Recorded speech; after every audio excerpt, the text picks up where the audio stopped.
Il y a 2 mois, j'étais juste un chômeur. Des rêves plein la tête, des idées de business à foison. Concept de salle de sport, marque de fitness, marque de suppléments, concevoir le prochain Nike. Des idées à foison, mais que de la planification, zéro action. Aujourd'hui, c'est une toute autre histoire. Je me suis lancé dans l'activité familiale, dans le monde de l'entreprise, la pisciculture. Mais cette grande décision a failli ne jamais voir le jour. Oui, parce que ça a longtemps été un dilemme pour moi. Je ne considérais pas ce rôle comme une opportunité, mais plutôt juste comme du piston. Dans les prochaines minutes, vous allez voir comment est-ce que j'ai changé d'avis, l'impact que ça a eu sur mon mindset et comment est-ce que je fais pour me donner les moyens pour développer mes skills et d'évoluer étape par étape.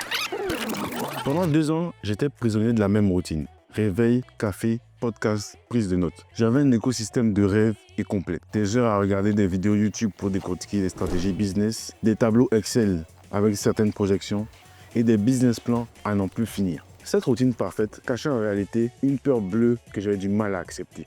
Dans ma tête, j'étais le business guy, mais en réalité, je n'avais rien accompli de concret, que du virtuel. Je n'avais ni passé mon temps, ni miser de l'argent pour atteindre mon rêve ou pour atteindre des objectifs concrets. À côté de tout ce virtuel, il y avait une offre concrète qui me permettait de rentrer dans le monde de l'entreprise. Depuis des mois, depuis même des années, mon oncle et ma mère me disaient « Tu as les capacités, rejoins-nous et aide-nous à développer cette ferme piscicole. » À chaque fois, la réponse était la même. Je dois faire ma propre voie, je dois suivre mes propres intérêts et j'ai pas envie qu'on m'aide. Mais au fond, ça traduisait que j'avais juste peur.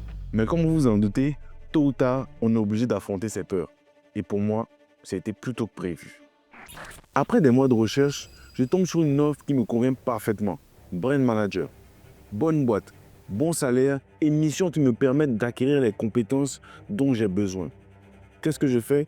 Je peaufine ma lettre, mon CV, je postule. Je passe la première étape. Entretien, je cartonne. Résultat, refus. Vous vous attendiez à quelque chose d'autre? Non, refus. Mais au lieu d'être effondré, ça a déclenché quelque chose en moi. Ça a été un déclic. J'étais soulagé. Je me suis rendu compte qu'au final, ce que je cherchais, ce n'était pas un job, mais c'était plutôt des compétences. Je voulais être à même de pouvoir rentrer dans le monde entrepreneurial. Mais en gros, pour être à même, qu'est-ce qu'il faut? C'est se lancer. J'ai pris mon téléphone, j'ai appelé mes parents, que ce soit mon oncle, ma mère, et je leur ai demandé, le projet de la pisciculture, qu'est-ce qu'il en est? On commence quand?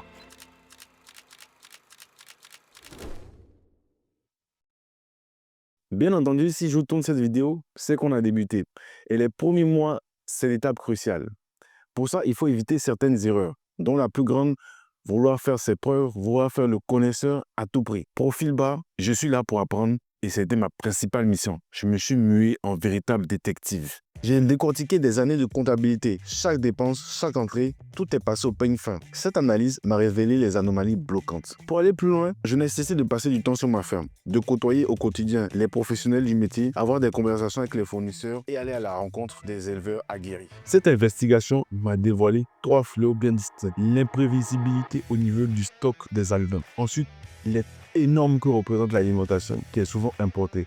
50 à 70% du coût d'exploitation. Et enfin, la trésorerie qui est difficile à gérer. En général, le cycle d'un poisson est assez long. Pendant ce temps, il faut bien faire tourner l'activité sans avoir forcément de vente. Et donc, il faut pouvoir gérer le cash flow. Bien qu'essentiel, l'observation sans action, ce n'est que brune de larmes. Et bien entendu, après avoir observé tout ça, maintenant il y a la place pour poser certaines actions. Premièrement, qu'est-ce que j'ai fait? J'ai créé mon arme secrète, un rapport d'activité complet, résultats financiers, projections, problèmes identifiés, solutions à tester. Ce document allait servir de véritable boussole pour naviguer face aux obstacles. Ensuite, j'ai attaqué le monstre, l'alimentation. L'objectif, trouver la marque qui allait nous permettre d'avoir une croissance rapide avec un coût plus ou moins maîtrisé. Enfin, la dernière étape, le projet de mise en place de l'écloserie afin d'éviter de dépendre des fournisseurs extérieurs et d'avoir la même mise sur l'approvisionnement.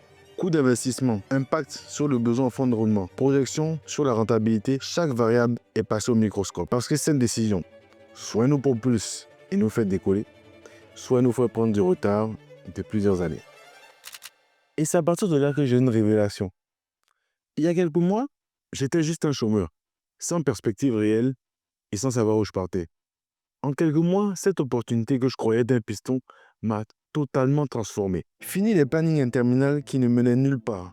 En acceptant ce poste, je suis passé à l'action concrète. J'ai développé un œil analytique sur mon environnement et je me suis mué en véritable chercheur de solutions. Ça m'a vraiment ouvert les yeux et j'en ai retenu 3 leçons principales. La première, l'action même imparfaite bat un plan parfaitement ficelé qui n'est jamais appliqué. En 2 mois, j'ai beaucoup plus accompli qu'en 2 ans. Et j'ai développé des compétences que je n'aurais même pas imaginées. La deuxième, on ne trouve les solutions à ces problèmes qu'en passant à l'action. C'est bien beau de faire des plans sur la comète, des business plans, des projections et tout ce que vous voulez, mais la vérité se trouve sur le terrain, rien d'autre. Et la troisième, et je veux dire la plus importante, en général, l'opportunité se trouve là, sous votre nez. Cherchez pas plus loin, faites pas comme moi. Je voulais créer le prochain Nike, je voulais faire ceci et cela, je me suis attrapé.